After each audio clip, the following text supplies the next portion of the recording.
আজকে আমি রান্না করব ট্যাংরা আর গোলসা মাছ। ট্যাংরা মাছ গোলসা মাছগুলো একটু ভেজে নিলাম, ভাজা হয়ে গেল। এর মধ্যে এখন বেগুনগুলো ছেড়ে দেবো, বেগুনগুলো একটু ভাজা ভাজা হয়ে যাবে। আজকে আলু বেগুন দিয়ে ট্যাংরা মাছের ঝোলটা রান্না করব।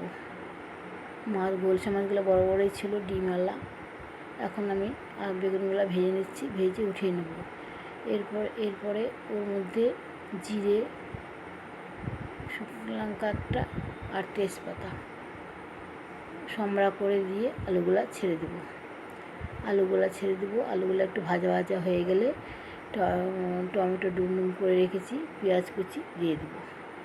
পেঁয়াজ দিয়ে একটু ভাজা ভাজা করে নেব। তারপর টমেটোগুলো দিয়ে দেবো। টমেটোগুলো দিয়ে একটু ভাজা ভাজা করে নিয়ে জিরে, আদা আর কাঁচা লঙ্কা পেস্ট করে রেখেছিলাম সেটা দিয়ে দেবো। সেটা দিয়ে একটু কষিয়ে নেব। কষা হয়ে গেলে পরে গরম জল করে রেখেছি সেটা দিয়ে দেবো ঝোলে। লবণ হলুদ দিয়ে জিরে আদা বাটাটা দিয়ে দিলাম।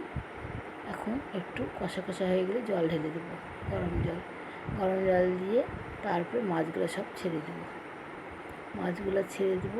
দিয়ে একটু সিদ্ধ হলে পরে তারপরে একটু মাখা হলে নামিয়ে নেব। ঝোল হলে হয়ে গেল আজকে আমার গোলসা ট্যাংরা মাছের ঝোল বেগুন আলু দিয়ে। যদি আমার ভিডিওটা ভালো লাগে তাহলে একটা লাইক, কমেন্ট, শেয়ার করে দিবেন। আজকের মতন ভিডিওটা এখানে শেষ করছি।